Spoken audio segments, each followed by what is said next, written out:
أعوذ بالله من الشيطان الرجيم بسم الله الرحمن الرحيم الحمد لله الذي جعل الحمد مفتاحا لذكره وسببا للمزيد من فضله ودليلا على آلائه وعظمته ثم الصلاة والسلام على عبده وأمين وحيه وخاتم رسله سيدنا ومولانا بالقاسم محمد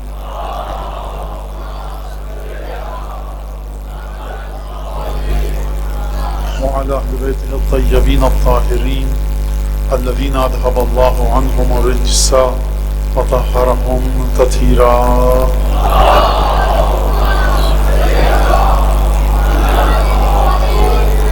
واللعن الدائم على أعدائهم أجمعين.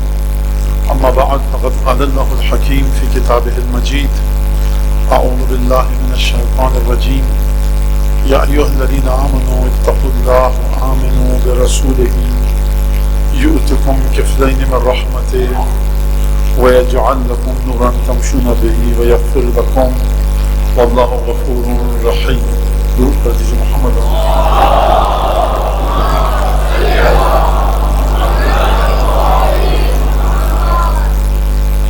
اس عشرے کی آخری مجلس ہے اور پروردگار عالم سے دعا ہے کیونکہ اس مجلس کے بعد مصائب کے اختتام پر جہاں تک میرے علم میں تبرکات برآمد ہوں گے اور پھر دعا کا موقع نہیں رہتا.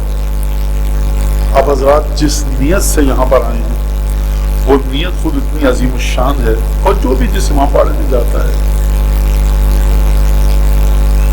کسی کے گھر میں موت ہو جائے ایک کے بعد ایک تانتا بندہ ہوتا ہے پرسہ دینے والوں کا. کچھ آتے ہیں جو داغیدہ ایسے تم دیتا اس کو گلے لگاتے ہیں, ہاتھ پکڑتا ہے, کوئی پانی پلاتا ہے, مختلف طرح سے اس کے دل کا مداوع کرنے کی کوشش کرتا ہے. بعض ہوتے ہیں جو کچھ آگے بڑھ کے نہیں کرتے, بس گھر میں آئے اور مرحوم کے گھر میں آئے, بیٹے بھائی رشتہ دار بیٹھے آ کے بیٹھ جاتے ہیں, نہ کوئی تعزیت کے لفظ کہتے ہیں نہ کچھ, لیکن آ کے بیٹھ جاتے ہیں.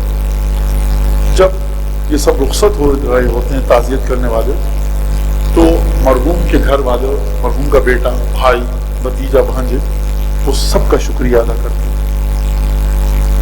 جس نے ستم دیدہ کو کلیجے سے لگایا اس کا بھی, اور جو آ کر بیٹھ گیا. کیا جملہ کہتے ہیں؟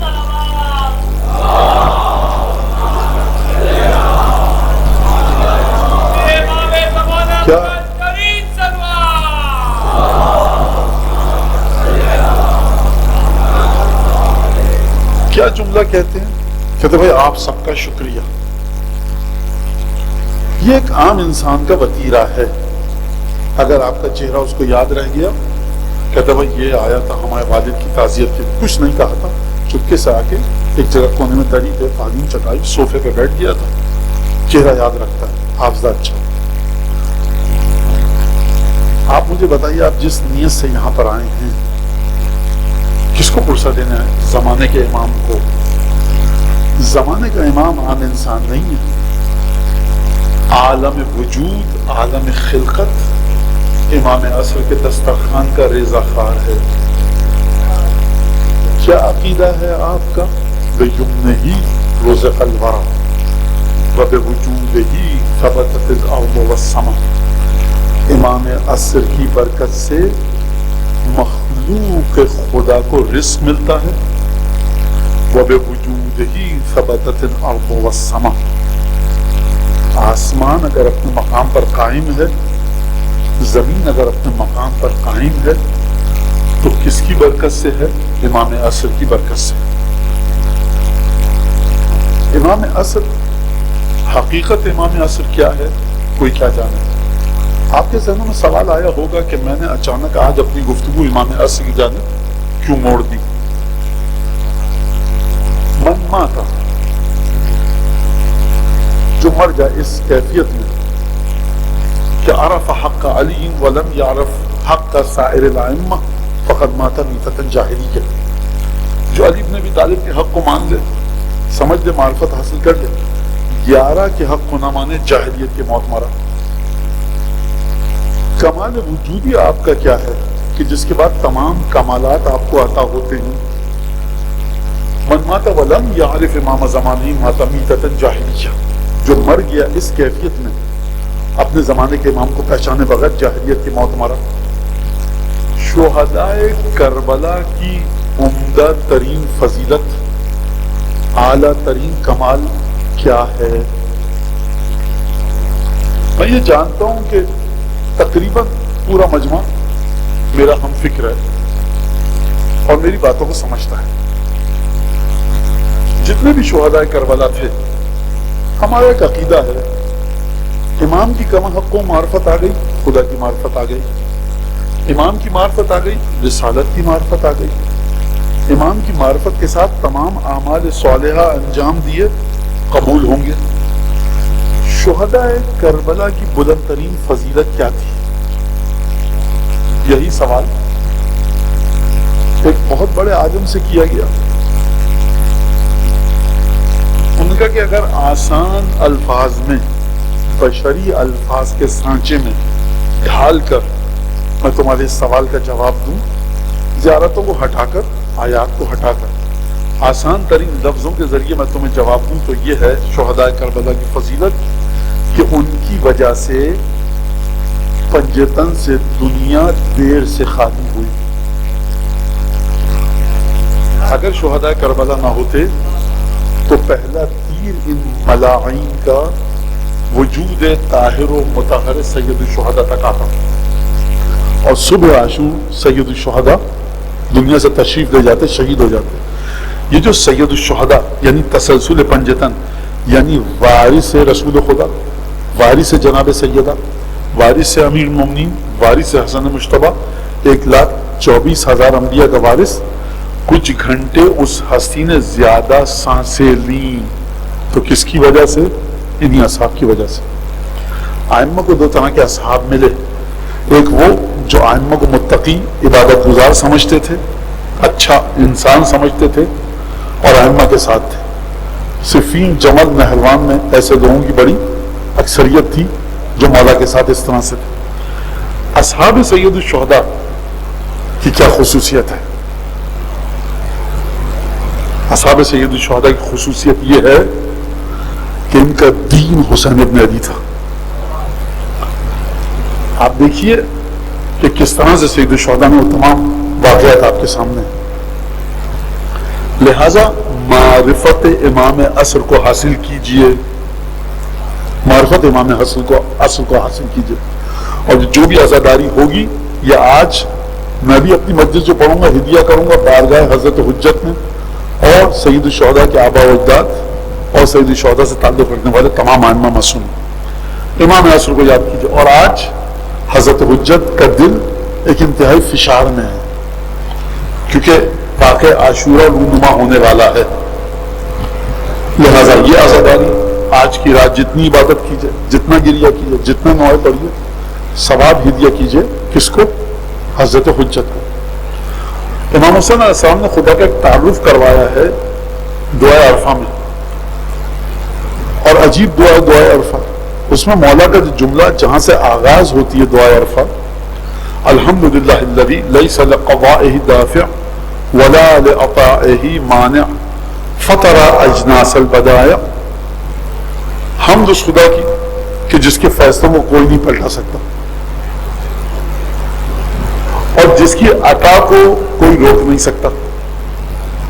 اور پھر مولا نے ایک جملہ کہا، لا تضیع عنده الودائع، خدا کی ذات وہ ہے کہ جس کے پاس جتنی بھی امانتیں رکھوا دو وہ کبھی تمہاری امانتوں کو ضائع نہیں کرتا۔ کیا مطلب خدا امانتوں کو ضائع نہیں کرتا؟ یہ مولا کا ایک جملہ ہے قربتاً اللہ کی تشریح کرتے ہوئے کہ اگر اس گریے کو اپنے پاس رکھیں گے ہو سکتا ہے ضائع ہو جائے، ہو سکتا ہے ضائع نہ ہو، لیکن اگر خدا کے پاس بھیج دیا آج کے گریے کو تو یہ کبھی بھی ضائع نہیں ہوگا۔ امانت کے طور پر رکھوائیے خدا کے پاس۔ مولانا کیسے رکھوائیں؟ بھیجیے اس ہستی تک کہ جو آج کے دور میں خدا کا چہرہ ہے، بھیجیے اس ہستی تک جو آج کے دور میں خدا کی آنکھیں ہیں، بھیجیے اس ہستی تک جو آج کے دور میں کیا ہے؟ دعائے ندبہ میں آپ پڑھتے ہیں، این السبب المتصل بین الارض والسماء، کہاں ہے ہمارا 12واں آقا جو آسمان اور زمین کے درمیان رابطہ ہے؟ اگر امام معصوم کو ہٹا لیجئے تو زمین اور آسمان کا رابطہ منقطع ہو جائے گا۔ آپ بات کا مطلب سمجھے، زمین آسمان کا رابطہ منقطع ہو جائے گا۔ جتنی بھی عبادتیں آپ کرتے ہیں اسی زمین پر رہ کر کرتے ہیں۔ اگر امام عصر سے رابطہ ٹوٹ گیا عبادتیں زمین پر رہیں گی، امام عصر سے رابطہ جڑا رہا عبادتیں امام عصر کے وجود کی برکت سے آسمان تک کا سفر کریں گی۔ کس طرح سے آغاز کیا جائے سید الشہداء کے بارے میں؟ دو اہم نقطوں پر گفتگو کروں گا۔ سید الشہداء کی منزلت کو جناب اسماعیل اور جناب ابراہیم کی مدد سے سمجھیے۔ جب ابراہیم نے بت توڑ دیے سورہ فصلت، سورہ فصافات میں، تو اس کے بعد واقعات پیش آئے اور میں ایک تقریباً آدھی سے زیادہ سورہ سمجھ لیجیے ختم ہو چکی ہے۔ انی ذاہب الی ربی، میں اپنے رب کی طرف جا رہا ہوں، سیہدی، میرا رب میری ہدایت کرے گا۔ تو ابراہیم کیا آپ گمراہی پر تھے؟ نہیں، ابراہیم ہدایت پر ہے۔ یہاں سے ایک سبق سمجھ میں آیا کہ اگر ابراہیم کے مرحلے پر بھی پہنچ جائیے تو خدا کی جانب سے نورانیت کی ضرورت رہے گی۔ انی ذاہب الی ربی سیہدی۔ اور پھر اس کے بعد ابراہیم نے بتوں کو توڑا۔ واقعہ آپ کو یاد ہے، ابراہیم علیہ السلام کی بستی والے بتوں کی پرستش کرتے تھے، بتوں کو توڑا۔ کس نے ہمارے بتوں کو توڑا؟ حضرت ابراہیم نے جواب دیا، نارے نمرود میں ڈالے گئے، تمام کے تمام واقعات ہوئے۔ 10 امتحان حضرت ابراہیم نے انجام دیے۔ ایک، ابراہیم نمرود کی آگ میں ڈالا گیا۔ دوسرا امتحان، اپنی زوجہ اور اپنے بیٹے اسماعیل کو مکے چھوڑ کر آئے۔ تیسرا امتحان یہ کہ اسماعیل کو ذبح کیا گیا، حکم ہوا ذبح کرنے کا۔ یہ 3 امتحان قرآن مجید نے ذکر کیا، بقیہ 7 امتحانات ابراہیم کے قرآن مجید نے ذکر نہیں کیے۔ 10واں امتحان سب سے کٹھن امتحان تھا کہ اپنے ہاتھ سے اپنے بچوں کو ذبح کر دو۔ جب اپنے ہاتھ سے اپنے بچوں کو ذبح کرنا چاہا، بس آپ یہ جملہ اپنے ذہنوں میں رکھیے گا، تقریر کے انداز آپ دیکھ رہے ہیں، وجہ بھی آپ کو پتہ ہے، تو آپ حضرات غور سے سنیے گا۔ وقت نہیں ہوگا کہ میں دوبارہ آ کر آیات سمیٹ کر نتیجہ آپ کے سامنے پیش کروں۔ آپ کے حافظے سے مدد دوں گا، اور آپ کا حافظہ اگر مدد کرے گا تو آخر میں تقریر نتیجہ لینے میں اور آپ کو مجھے نتیجہ دینے میں بڑی آسانی ہو جائے گی۔ لہٰذا جب حضرت ابراہیم نے 10واں امتحان دیا، انی ذاہب رب حب لی من الصالحین، پروردگار ایک اولاد دے مجھے جو نیکوں میں سے ہو، فبشرناہ بغلام حلیم۔ پہلا جملہ جو آپ اپنے حافظوں کے سپرد کیجئے، ہم نے ابراہیم کو خوشخبری دی ایک ایسے لڑکے کی جو صابر ہو، صاحب حلم ہو، برداشت کی طاقت ہو، بردباری ہو، شکیبائی ہو، مصیبتوں میں پریشان نہ ہو، اضطراب کی کیفیت میں جب دنیا کی تکالیف دباؤ ڈالیں تو چیخنے پکارنے نہ لگ جائے، اطمینان کے کمال پر ہو۔ ہم نے ایسی اولاد کی ابراہیم کو خوشخبری دی، فبشرناہ بغلام حلیم۔ اور پھر اس کے بعد خداوند تبارک و تعالیٰ نے فرمایا، فلما بلغ معه السعی، جب اسماعیل ابراہیم کے ساتھ بھاگ دوڑ کے کام کرنے کے لائق ہوئے، بڑی منتوں مرادوں والا بیٹا ہے اسماعیل، بڑھاپے میں آتا ہوا، دعا کی تو آتا ہوا، خدا نے کہا ابراہیم صابر بیٹا ہے، شاکر بیٹا ہے۔ فلما بلغ معه السعی، جب اسماعیل اس لائق ہوئے کہ باپ کا ہاتھ بٹانے لگے کام کاج میں، تو پھر ایک دفعہ ایک واقعہ پیش آیا۔ ابراہیم نے ایک خواب دیکھا، اسماعیل سے پوچھا، یا بنی انی اری فی المنام انی اذبحک فانظر ماذا تری۔ بیٹا اسماعیل یہ بتاؤ کہ خواب میں مجھے یہ بتایا جا رہا ہے، خواب میں میں نے یہ دیکھا ہے کہ میں تمہیں ذبح کر رہا ہوں، اپنی رائے تو بتاؤ کہ کیا کیا جائے۔ بیٹے نے کہا، یا ابت افعل ما تؤمر ستجدنی انشاءاللہ من الصابرین۔ بابا جو خدا کی جانب سے آپ کو حکم دیا جا رہا ہے وہ کر ڈالیے، آپ مجھے صابر و شاکر پائیں گے۔ یہیں سے ایک سوال آپ سے اور ایک سوال جناب اسماعیل سے کہوں گا، اے اسماعیل، ابراہیم نے کب کہا تھا کہ حکم دیا جا رہا ہے؟ میں نے تو تم سے کہا تھا کہ مجھے خواب میں یہ خواب آ رہا ہے کہ میں تمہیں ذبح کر رہا ہوں، اپنی رائے بتاؤ کیا ہے؟ تو تم نے یہ کیوں کہا کہ جو حکم دیا جا رہا ہے کر ڈالیے؟ جواب دیں گے اسماعیل کہ ہم ہیں تو 13 برس کے، مگر مزاج آشنائے نبوت ہیں، جانتے ہیں کہ باپ اگر ابراہیم جیسا ہو تو خواب شیطانی نہیں ہوتے، خواب رحمانی ہوتے ہیں۔ 13 برس کے اسماعیل ہیں۔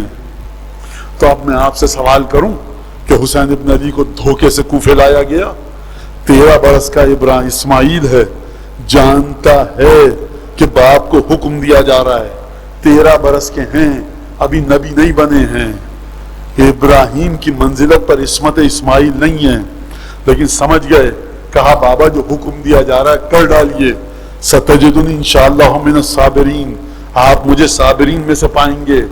تو ابراہیم کے بیٹے اسماعیل جو نہ امامت کی منزل پر نہ نبوت کی منزل پر، وہ تو سمجھ جائیں کہ باپ کو جو خواب آتا ہے وہ خدا کا حکم ہوتا ہے، اور وہ 6 برس کا حسین جو مباہلے کے میدان میں جائے رحمت الہی کا مالک بن کے، لعنت الہی کا مالک بن کے، ہیں 6 برس کے، جہاں چاہیں گے لعنت کو روانہ کریں گے، جہاں چاہیں گے رحمت کو روانہ کریں گے۔ اس حسین کو علم نہیں ہوگا کہ میں جا کہاں رہا ہوں۔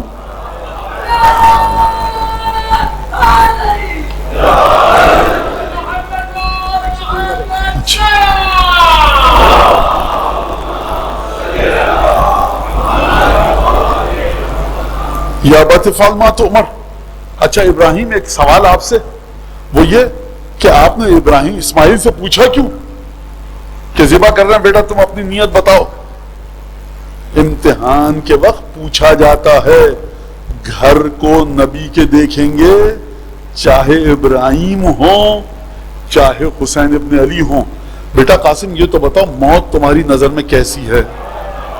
مولا اب یہ کل قاسم شہید ہو جائیں گے، پوچھ کیوں رہے ہیں آپ اپنے علم میں اضافے کے لیے سید الشہداء پوچھ رہے ہیں یا قاسم کو کچھ سکھانا چاہتے ہیں؟ اگر قاسم کو سکھانا چاہتے ہیں تو قاسم سے آپ خود فرما چکے ہیں کہ کل شہید ہو جاؤ گے، آپ کو اپنے علم میں اضافے کی ضرورت نہیں ہے، یہ اپنا رسول اللہ، تو پھر پوچھ کیوں رہے ہیں؟ یہ حسین قاسم سے سوال نہیں کر رہے ہیں، نبی کے بچوں کی معرفت کا میزان بتا رہے ہیں کہ ہم کسی بھی راستے پہ جب قدم رکھتے ہیں تو پوری معرفت سے قدم رکھتے ہیں۔ اس کے بعد آگے بڑھے اور کہا انی ذاہب الی ربی سیہدین، میرا رب مجھے ہدایت دے گا، اور اس کے بعد جب یہ واقعہ ہو گیا تو لے کر چلے مینا کی طرف۔ فلما اسلم وتلہ للجبین، جب دونوں باپ بیٹے خدا کے حکم کے آگے دونوں نے سر جھکا دیا، وتلہ للجبین، ابراہیم نے پیشانی کے بل اسماعیل کو پتھر پر رکھا چھری چلانے کے لیے، اپنے ہاتھوں سے رکھ رہے ہیں سر کو۔ بوڑھے باپ سے پوچھئے، خوبرو نورانی بیٹا، منت و مراد والا بیٹا، فلما اسلم وتلہ للجبین، ادھر ابراہیم نے اسماعیل کے سر کو پتھر پر رکھا چھری چلانے کے لیے۔ نادینہ ونادینہ یا ابراہیم، یہاں پہ ایک واو بھی ہے، ہم نے ابراہیم کو مخاطب کر کے کہا، پکار کر کہا، اے ابراہیم قد صدقت الرؤیا، تم نے خواب سچا کر دکھایا۔ یعنی کیا مطلب؟ ابراہیم نے ذبح نہیں کیا اسماعیل کو، پروردگار نے فرمایا تم نے خواب سچا کر دکھایا۔ کذالک نجزی المحسنین، نیک لوگوں کو ہم اسی طرح سے جزا دیتے ہیں۔ قد صدقت الرؤیا، تم نے خواب کو سچا کر دکھایا۔ ان کذالک نجزی المحسنین، نیک لوگوں کو ہم اسی طرح سے جزا دیتے ہیں۔ ان ھذا لہو البلاء المبین، یہ امتحان وہ تھا کہ واہ واہ اور سبحان اللہ، داد و تحسین زبان قدرت نے ابراہیم تک بھیجی۔ غور کیجئے اس جملے پر، ان ھذا لہو البلاء المبین، ابراہیم یہ بڑا کھلا امتحان تھا، تم نے کیا امتحان دیا؟ قد صدقت الرؤیا، خواب سچا کر دکھایا۔ اسماعیل ابراہیم کے ہاتھوں ذبح نہیں ہوئے، خدا نے کہا خواب سچا کر دکھایا، اور خواب میں یہی دیکھا تھا کہ ذبح کر رہا ہوں۔ اور اس کے بعد پروردگار عالم نے فرمایا وَفَدَيْنَاهُ بِذِبْحٍ عَظِيمٍ، اور ہم نے جو جنت سے دمبا بھیجا تھا نا، وہ کیوں بھیجا تھا؟ کیونکہ اسماعیل کی قربانی کو روک کر ایک ذبح عظیم ہونا ہے بعد میں۔ وَتَرَكْنَا عَلَيْهِ فِي الْآخِرِينَ، اور ہم نے اس ذمہ داری کو بعد میں آنے والوں پر چھوڑا۔ خوب توجہ کیجئے گا، جب یہ امتحان ابراہیم نے دے دیا، بس میں نتیجے کی ایک منزل تک آ چکا ہوں، دوسری اور آخری منزل ہے کہ جہاں تک آپ کو لے کے جانا ہے۔ مجھے بخدا یہ سمجھ میں نہیں آ رہا کہ یہ جو میں الفاظ کہہ رہا ہوں آپ کے دل و دماغ میں اتر رہے ہیں کہ نہیں اتر رہے ہیں۔ 13 سال کے اسماعیل ہیں، ذبح نہیں ہوئے، پروردگار نے فرمایا یہ جو ذبح اسماعیل کو ملتوی کیا یہ اس وجہ سے کیا کہ ایک ذبح عظیم واقع ہوگا۔ میں دوبارہ دہراؤں گا، یہ ذبح نہیں ہوا کیونکہ اس ایک ذبح عظیم ہوگا۔ پروردگار جو ذبح نہ ہوا اس کو تو نے کہا بڑا عجیب اور عظیم امتحان تھا، یہ بتا جو ذبح ہوگا وہ کتنا بڑا امتحان ہوگا۔ اور یہاں وہ اسماعیل ہیں کہ جو منزل امامت پر نہیں ہیں، جن کی لسان مصطفیٰ نہیں ہے، جب وہ ذبح ہوگا عاشور کے دن تو اس کو تو کیا دے گا یہ بتا۔ سمجھیے بات۔ وہ کہا ترکنا علیہ فی الآخرین، اور کس انداز سے یہ آیت ہے آپ اس آیت کو سمجھیے۔ فَفَدَيْنَاهُ بِذِبْحٍ عَظِيمٍ۔ اب سمجھ میں آیا کہ سید الشہداء۔ اب 4-5 جملے مجھے عظمت پر کہنے دیجئے۔ لوگوں نے عظمت کے مختلف معانی کیے، ہماری کتابوں میں بھی مختلف معانی ہیں جو لوگوں نے کیے وہیں سے لے کر، لیکن مجھے بتائیے کہ خدا نبی زادے کی قربانی کو ملتوی کرے گا اور کرنے کے بعد کہے گا کہ عظیم ذبح ہے اور اس سے مراد یہ بکرا ہو؟ جس کو خدا عظیم کہے اس کی جڑیں کہاں پر ہوں گی؟ اس عظیم کی جڑیں ہوں گی اس ہستی کے وجود میں جس کو زمین پر بھیجتے وقت اے مصطفیٰ انک لعلی خلق عظیم، صاحب خلق عظیم ہے مصطفیٰ، اور مصطفیٰ کے نور کی ایک کرن ہے حسین، دوسری کرن ہے حسن۔ یہ جو حسین ابن علی ذبح ہوئے ہیں زمین کربلا پر، یہ صاحب خلق عظیم کے بیٹے ہیں، صاحب نور مصطفیٰ ہیں۔ کائنات میں کوئی شہادت حسین سے بڑی ہے ہی نہیں، کیونکہ مصطفیٰ جو صاحب خلق عظیم ہیں ان کا بیٹا ہے ذبح عظیم۔ یہ ذبح عظیم ہوا اس طرح سے۔ لہٰذا یہی وجہ تھی کہ جب سید الشہداء نکلے مکے سے، اب دیکھیے میں پہلے بھی کہہ چکا ہوں، پہلے کیا سن لیجیے غور سے، میں اس طرح سے سمجھتا ہوں اپنے امام کے سید الشہداء کے حق کو۔ وہ اس لیے گئے کہ وہ انصاف نہیں ہو رہا تھا، اور اس لیے گئے کہ وہ نمازیں نہیں پڑھی جا رہی تھی، اور اس لیے گئے کہ سوشل انجسٹس تھی، اور اس لیے گئے کہ وہ کر دیں یہ کر دیں۔ یہ دیکھو بھائی سمجھ دو بات کو واضح، آپ کے اس امام حسین کا ثبوت مجھے کسی نہ تفسیر میں ملا اہل بیت کی، نہ کسی حدیث میں ملا، نہ کسی مقتل میں ملا، نہ کسی میں ملا۔ تو میں کیسے اس امام حسین کی تفسیر کو مان لوں جس کا وجود کسی کتاب میں ہی نہیں ہے؟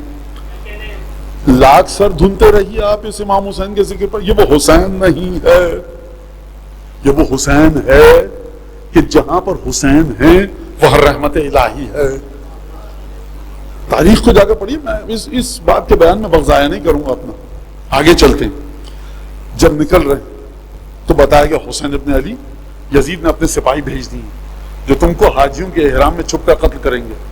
کہا مولا یہیں رکیے، کہا کہ لا احب ان اکون اول من استوبیح بہ حرمت البیت، کہا میں نہیں چاہتا میرا خون خانہ کعبہ میں بہایا جائے، اور تاریخ میں ذکر ہے حسین وہ سب سے پہلا شخص تھا جس کا خون بہا کر خانہ کعبہ کی حرمت کو پامال کیا گیا۔ اس جملے کی تشریح کا وقت نہیں ہے، ورنہ میں آپ کے سامنے پیش کرتا کہ اس جملے کا مطلب کیا ہے، اور حسین ابن علی اسی طرح سے خلق عظیم کی منزل پر ہے جس طرح سے نانا۔ اور اس کے بعد حسین ابن علی نے خطبہ دیا۔ کیسے خطبہ دیا؟ دیوار کعبہ سے ٹیک لگائی اور حاجیوں کے سامنے خطبہ دیا، خط الموت علی ولد آدم مخط القلادۃ علی جید الفتح وما اولحنی الی اسلافی اشتیاق یعقوب الی یوسف۔ کہا موت بنی آدم کے لیے اس طرح سے خوبصورتی کا باعث ہے کہ جیسے جوان نوخیز لڑکیوں کے گلے میں گلو بند۔ خوب توجہ کے ساتھ سنیے گا خطبہ، اس کے بعد مصائب پہ آؤں گا۔ اور فرمایا کتنا تڑپ رہا ہے حسین، حمزہ، جعفر طیار، علی، سیدہ، رسول خدا، خدیجہ، ابو طالب، عبداللہ، فاطمہ بنت اسد کی ملاقات کے لیے اتنا تڑپ رہا ہوں جتنا یعقوب یوسف سے ملاقات کے لیے تڑپ رہے تھے۔ اتنا تڑپ رہا ہوں. یہ حسین ابن علی کیا بتانا چاہتے ہیں؟ یہ بیتوکی بحثوں میں مت پھنسیے. جنگ کون جیتا؟ یہ وہ جنگ ہے ہی نہیں حضور. اس خون کو بہنا تھا. حسین گئے تھے گلا کٹوانے نانا کے حکم کے مطابق. واقع کربلا اگر جڑا ہوا ہے وما ارسلناک الا رحمت للعالمین سے، واقع کربلا اگر جڑا ہوا ہے اس اسم اعظم سے جو آدم سے لے کر عیسیٰ تک کسی کے پاس نہیں تھا، واقع کربلا اگر جڑا ہوا ہے صاحب خلق عظیم سے، واقع کربلا اگر جڑا ہوا ہے صاحب سراج منیر سے، واقع کربلا اگر جڑا ہوا ہے وَلَسَوْفَ يُعْطِيكَ رَبُّكَ فَتَرْضَىٰ سے، واقع کربلا اگر جڑا ہوا ہے فَلَنُوَلِّيَنَّكَ قِبْلَةً تَرْضَاهَا سے، واقع کربلا اگر جڑا ہوا ہے اس بشر سے کہ جس کا نام ہے مصطفیٰ اور صاحب مرضی الہی ہے، تو جتنی گہرائی روح مصطفیٰ میں ہوگی شہادت حسین ابن علی میں اتنی ہی گہرائی ہوگی. گہرائی کو سمجھنا ہے، کھیل تماشا نہیں ہے. یہ شہادت کسی عام انسان کی شہادت نہیں ہے. یہ جناب یحییٰ کی شہادت نہیں ہے. بہت بڑی شہادت ہے یحییٰ کی. زکریا کی شہادت بہت بڑی ہے. جناب حابیل کی شہادت بہت بڑی ہے. لیکن یہ وہ شہادت ہے جو سید الشہداء. جانتے ہو اس کا مطلب کیا ہے؟ یعنی زکریا شہید ہوئے، یحییٰ شہید ہوئے، انبیاء شہید ہوئے، حابیل شہید ہوئے.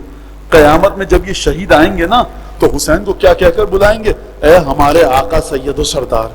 جس حسین کو زکریا کہے ہمارے آقا، جس حسین کو یحییٰ کہے اے ہمارے آقا، جس حسین کو حابیل کہے اے ہمارے آقا، جس حسین کو آدم، نوح، ابراہیم، موسیٰ، عیسیٰ، ابراہیم کہیں اے حسین، اگر تو نہ ہوتا انبیاء کی وراثت کو موت آ جاتی، تیری وجہ سے انبیاء کی وراثت زندہ رہی.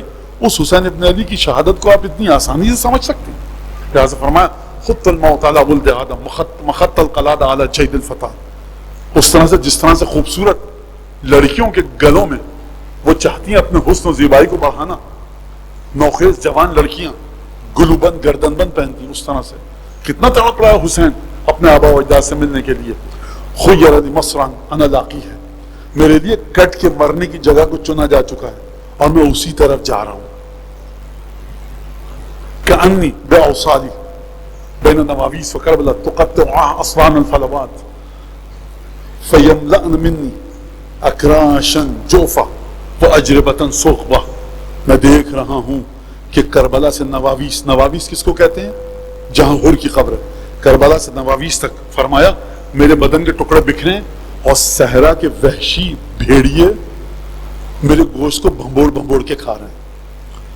رضانا رضا اللہ اہل البیت، ہم اہل بیت کی مرضی خدا کی مرضی ہے.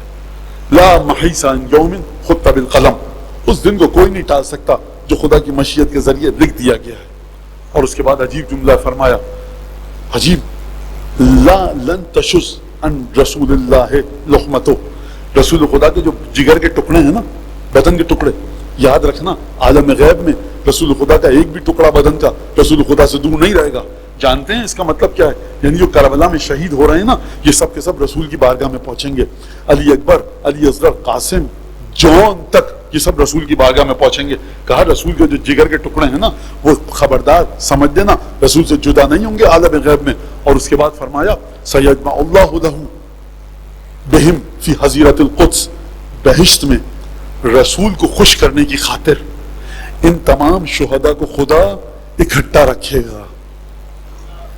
اور پھر فرمایا ینجز بہم وعدہ، اور خدا اپنا وعدہ جو رسول خدا سے کیا تھا انہی شہداء کے ذریعے پورا کرے گا. کون سا وعدہ تھا؟ ایک وعدے کو بتاؤں گا، تمام وعدوں کو نہیں بتاؤں گا. خدا کا کیا وعدہ تھا؟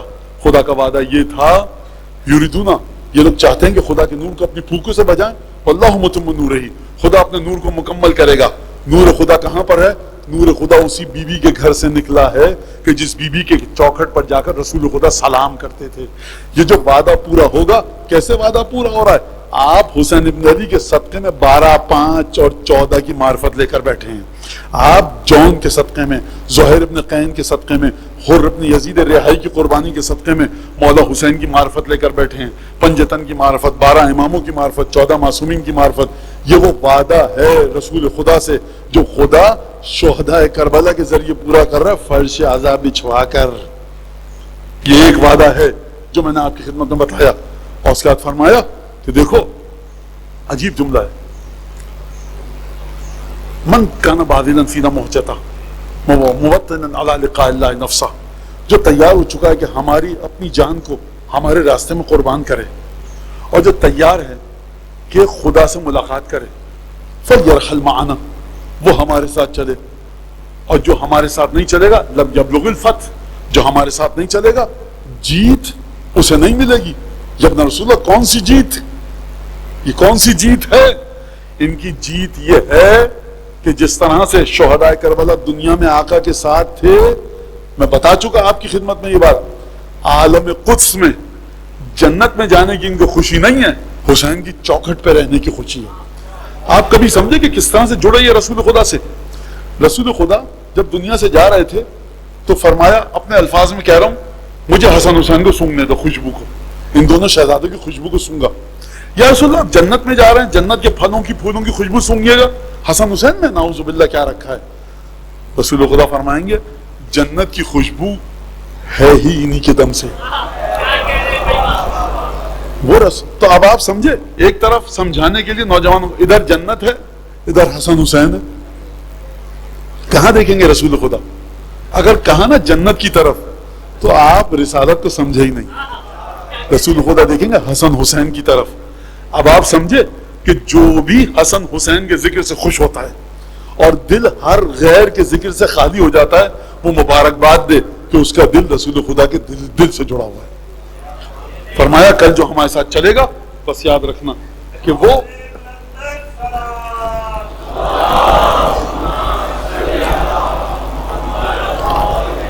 فتح تک پہنچے گا، اور جو نہیں چلے گا وہ فتح تک نہیں پہنچے۔ جو خون بہانے کے لیے تیار ہے وہ چلے۔ ایک دفعہ قافلہ کربلا تک پہنچا، اور اس کے بعد 9 محرم گزری، شب عاشور آئی۔ لہم دوی کدوی النحل، اپنے گھروں میں عبادتوں کو لائیے، حرام جس گھر میں ہوگا برکت حسین ابن علی نہیں ٹکے گی۔ اہل بیت کی ثقافت کو فروغ دیجیے اپنے گھروں میں۔ ایک دفعہ رات ہوئی عبادت کی، اور اس کو اوپر کر دو بیٹا، اوپر کر دو، پیروں پہ لگ رہی ہے، بالکل اوپر کر دو، بالکل اوپر کر دو۔ ایک دفعہ رات بھر عبادت کی، اور ایک دفعہ لہم دوی کدوی النحل۔ اب جب رات بھر عبادت کی، صبح عاشور آئی، ایک نوجوان ہے حسین کے قافلے میں کہ جو ہم شکل پیغمبر ہے۔ تاریخ کے مطابق آقا نے کہا بیٹا علی اکبر اذان دو۔ ناگاہ چرخ پر خط ابیض ہوا عیاں، تشریف جا نماز پر لائے شہ زماں، انیس صوت حسن سے اکبر مہرو نے دی اذان، ہر ایک کی چشم آنسوؤں سے ڈبڈبا گئی، گویا صدا رسول کی کانوں میں آ گئی۔ چپ تھے تو یوں جھومتے تھے وجد میں شجر، پانی سے منہ اٹھائے تھے دریا کے جانور، تسبیح خاں برگ و گل و غنچہ و ثمر، محو صنعت دشت و نباتات و دشت و در۔ کلیجہ کٹ جائے، کیا کہنے انیس نے کس در سے لکھا ہے؟ اعجاز تھا کہ دل بر شبیر کی صدا، ہر خوش کو تر سے آتی تھی تکبیر کی صدا۔ اکبر کی اذان کی آواز جب سیدانیوں کے خیموں میں گئی تو سن لیجیے انیس کیا کہہ رہے ہیں۔ ناموس شاہ خیمے میں روتے تھے زار زار، چپکی کھڑی تھی صحن میں بانوئے نامدار، زینب اٹھائے ہاتھوں کو کہتی تھی بار بار، صدقے نمازیوں کے مؤذن کے میں نثار۔ یوں کرتے ہیں ثنا و صفت ذوالجلال کی، لوگوں اذان سنو میرے مہرو یوسف جمال۔ یہ حسن صوت اور یہ قرائت، یہ شد مت، لہجہ ہے گویا حضرت داؤد باخرت۔ عجیب ہے یہ حسن صوت اور یہ قرائت، یہ شد مت، لہجہ ہے گویا حضرت داؤد باخرت۔ یہ حسن صوت اور یہ قراءت، یہ شد و مد، لہجہ ہے گویا حضرت داؤد باخرت. یا رب رکھے صدا کو زمانے میں تعابت، یہ بی بی کی دعا ہے. شعبے صدا میں پنکھڑیاں جیسے پھول میں بلبل چہک رہا ہے ریاض رسول میں. بخدا بند بڑے طویل ہیں لیکن میں پھر مسائل کا وقت نہیں رہے گا، لیکن مجھے یہ پڑھنے دیجیے. صف میں ہوا جو نعرہ قد قامت الصلاۃ، قائم ہوئی نماز، اٹھے شاہ کائنات. وہ نور کی صفیں، وہ مصلی ملک صفات، قدموں سے جن کے ملتی تھی آنکھیں راہ نجات. جلوہ تھا تاب عرش معلا حسین کا، مصحف کی لوح تھی کہ مصلح حسین کا. 5 یا 6 بند ہیں، میں نہیں پڑھ سکتا، بہت معافی چاہوں گا. بس فارغ ہوئے نماز سے جب قبلہ انام، آئے مصافحے کو جوانان تشنہ کام. چومے کسی نے دست شہنشاہ خاص و عام، آنکھیں ملی قدم پہ کسی نے با اہتمام. کیا دل تھے کیا سپاہ سعید و رشید تھی، باہم معانقے تھے کہ مرنے کی عید تھی. دوبارہ کر دو میری طرف. جوانان تشنہ کام آئے، ایک دوسرے سے گلے مل رہے ہیں. کیوں مل رہے ہیں؟ انیس فرمایا مرنے کی عید ہے. ایک دفعہ بریر گئے، زہر ابن قین گئے، حبیب ابن مظاہر گئے، کوفے کے تمام ساتھی گئے، مدینے کے اصحاب گئے. اب دیباچہ شہادت خون سیدہ کھلا. آغاز کس سے ہو؟ صلی اللہ علیہ وسلم. آجرک اللہ یا بقیت اللہ.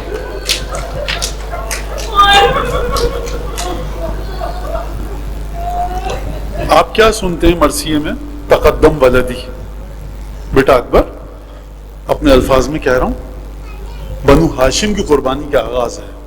دیباچہ شہادت کا آغاز ہوگا ہم شکل پیغمبر سے. اور ایک دفعہ بقول علماء نے لکھا کہ حکم دیا، جاؤ سیدانیوں کے خیمے میں ملاقات کو جاؤ. آپ جانتے ہیں کہ کربلا، یہ جو 10-12 گھنٹے کی ثقافت ہے نا کربلا کی،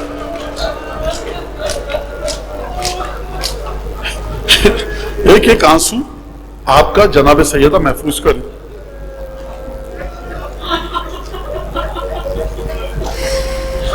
لا حول ولا قوة الا بالله، لا حول ولا قوة الا بالله، لا اله الا الله، انا لله وانا الیہ راجعون.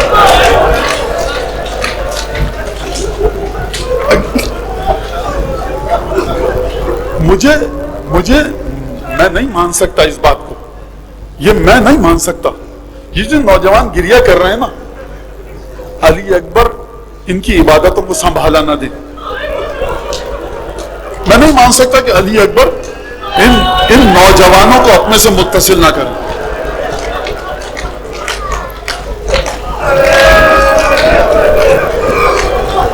لا حول ولا قوة الا بالله. یا سامن الحجج یا ابا الحسن علی بن مسروہ ادرکنا.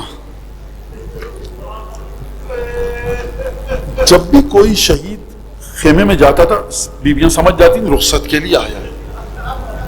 اکبر گئے، بیویاں دم بخود. نہ اکبر نے کوئی جملہ کہا، نہ بیویوں نے کوئی پوچھا. ہوا یہ کہ خیمے کا پردہ کبھی گرتا ہے کبھی اٹھتا ہے. اکبر جب باہر نکلنا چاہتے ہیں نا، آپ کو یاد ہے 3 سال کی ایک بہن بھی ہے، آپ کو یاد ہے پھوپھی بھی ہے. کبھی کوئی پھوپھی دامن پکڑتی، بیٹا ایک دفعہ چہرہ دکھا جاؤ. کبھی کوئی بہن کہ بھیا ایک دفعہ اور چہرہ دکھا جاؤ. آپ جانتے ہیں شیخ عباس قمی نے کیا لکھا ہے؟ جب علی اکبر اور عباس مدینے کی گلیوں سے گزرتے تھے جو کوٹھوں پہ کھڑے ہوئے لوگ ہوتے تھے وہ اکبر اور عباس کو دیکھتے تھے، اتنے خوبصورت نوجوان تھے. مجھے بتائیے کہ جس جوان کو اجنبی ٹکٹکی باندھ کر دیکھیں جب وہ مرنے جا رہا ہوگا تو بہنوں کے دل پہ کیا گزری ہوگی؟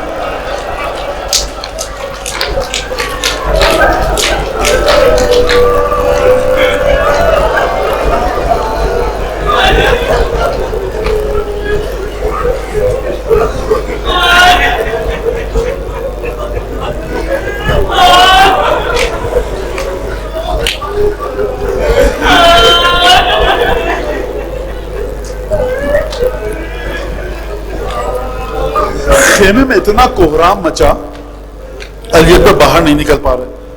ایک سوال کروں، کیوں نہیں نکلے؟ بھائی دامن سے ہاتھ چھوڑاتے نکل آتے.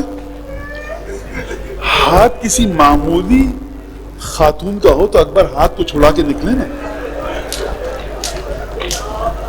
اگر ثانی زہرا کا ہاتھ ہو تو مجال ہے علی اکبر.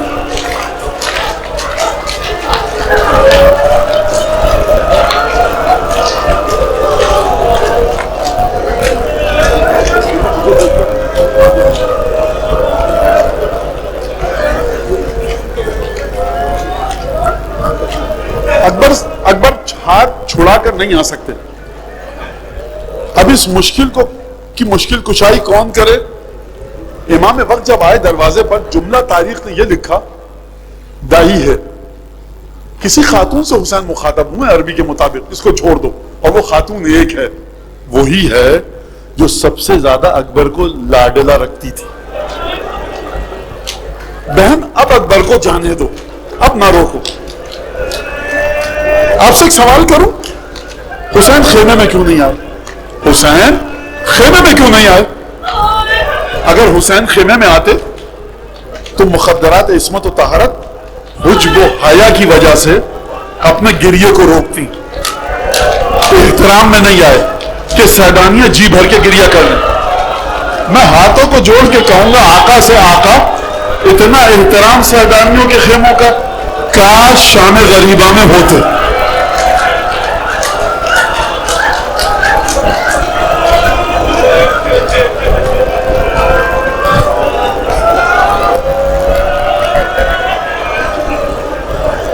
بیٹا چندہ جوانوں کو دیکھ رہا ہوں، بیٹا میں مجبور ہوں بہت، لیکن تم زور سے گریہ کرو، بلند آواز سے گریہ کرو.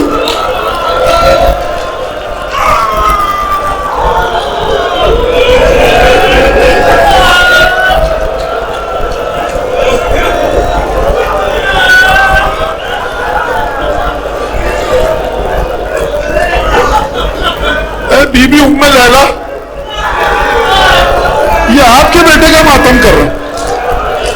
اے حسین، یہ آپ کے لال کا ماتم کر رہے ہیں.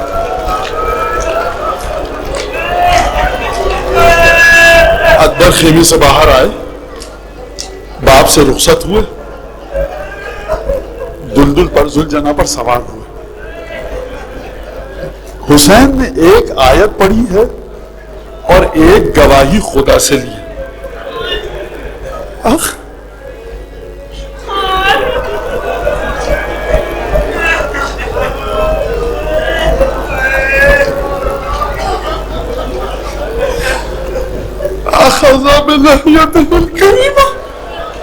اپنی داڑھی کو ہاتھ میں دیا، وہ نظرت نحو السما، آسمان کی طرف دیکھ کر کہا، پروردگار گواہ رہیو، اب وہ جا رہا ہے تو تیرے رسول کی تصویر تھا. اور ہم اہل بیت کو جب تیرے رسول کے دیدار کا شوق تڑپاتا تھا تو اکبر کو دیکھ لیتے تھے. گھوڑے پہ سوار ہوئے، ایڑ لگا کر گئے، انا علی ابن حسین ابن علی، نحن وبیت اللہ اولا بالنبی.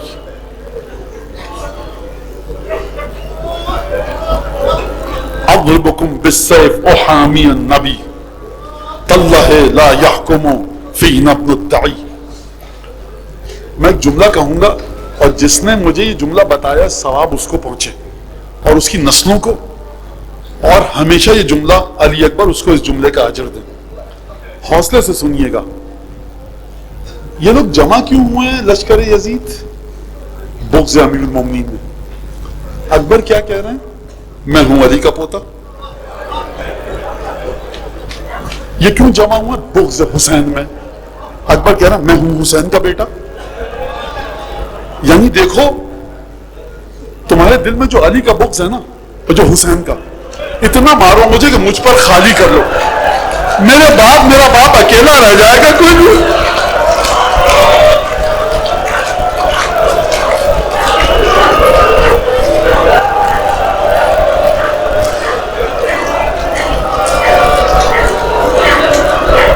بیٹا تبرکات مت لانا جب تک میں مصائب ختم نہ کروں. تبرکات نہ لانا. جنگ کی کافی دیر تک جنگ کی. ایک دفعہ باغوں کا رخ موڑا. بیٹا تبرک مت لانا. ابھی باغوں کا رخ موڑا. گھوڑا دوڑاتے ہوئے حسین کے پاس آئے. یا ابا فقل الحدید اجہدنی والعطش قد قتلنی. بابا ذرا کی گرمی بہت اذیت دے رہی ہے اور پیاس ہلاک کیے ڈال رہی ہے. حل الی شربۃ من الماء سبیل. کیا پانی کا ایک گھونٹ مل سکتا ہے؟ سنو، شیخ عباس قمی نے نا جب یہ مصائب لکھے نفس المحموم میں، وہاں پر ایک جملہ لکھا. کہا جب میں یہ مصائب لکھ رہا ہوں نا کربلا کے شہزادہ علی اکبر کے، مجھے صفین یاد آ رہی ہے. صفین میں محمد حنفیہ گئے، حملہ کیا لشکر شام پر، واپس آئے. اب محمد حنفیہ ہانپ رہے ہیں، گرمی ہے، دھوپ ہے، بدن جھلس رہا ہے. علی آگے بڑھے، مشکیزہ اٹھایا، محمد حنفی کو پانی پلایا. محمد نے پانی پیا اور بچا ہوا پانی زیرہ پر ڈالا. محمد نے کہا بابا یہ کیا کر رہے ہیں؟ کہا بیٹا حملہ کر کے آیا، زیرہ کی تپش سے تجھے اذیت ہو رہی ہوگی. شیخ عباس قمی کہتے ہیں اگر میں تو میں کہتا ہے علی ذرا آئیے، وہ آپ کا محمد تھا، یہ حسین کا محمد ہے. اکبر نے گھونٹ مانگا تھا، حسین کے پاس دینے کے لیے نہیں ہے. بس ایک دفعہ اکبر دوبارہ میدان میں گئے، حملے کیے. عمر سعد نے کہا دیکھو علی کا پوتا ہے، گھیر کر مارو. تیر آئے، تلواریں آئیں. منقذ ابن مرہ نے پشت سے جا کر اس ملعون نے ایک نیزے کا وار کیا. لیلا کا چاند صبر نہ سکا. یا ابا ادرکنی، ارے بابا اکبر کی مدد کو آؤ. حسین میدان کی طرف دوڑے اور حملہ کیا، لشکر کو پیچھے دھکیلا. اب جو دیکھا جوان بیٹا خون میں لت پت تھا، بوڑھا باپ ہے، باپ کا دل ہے کرے تو کیا کرے. جلسا علی الارض، حسین زمین پر بیٹھے، لاش سامنے ہے، کرے تو کیا کرے. ایک دفعہ دایاں رخسار اکبر کے رخسار پر رکھا، کبھی بایاں رخسار، اور یہ کہہ کر اٹھے الگ دنیا بعد کا لفا. بیٹا اب جینے میں مٹھاس نہ رہی، لاش گئی خیموں کے پاس، پھوپھی نکلی، لاش پر اکبر کی گرایا. حسین آگے بڑھے، بڑے پیار سے بہن کو پکڑا، خیمے میں لے کر گئے. میں کہوں گا شہزادی یہ 10 محرم ہے، عصر سے پہلے کا وقت ہے. اکبر کی لاش سے حسین نے کتنے پیار سے اٹھایا، خیمے میں لے کر گئے، کلیجے سے لگایا، حسین کی باہوں میں جی بھر کے گریہ کیا ہوگا. ارے شہزادی 11 محرم کو جب حسین کے لاشے سے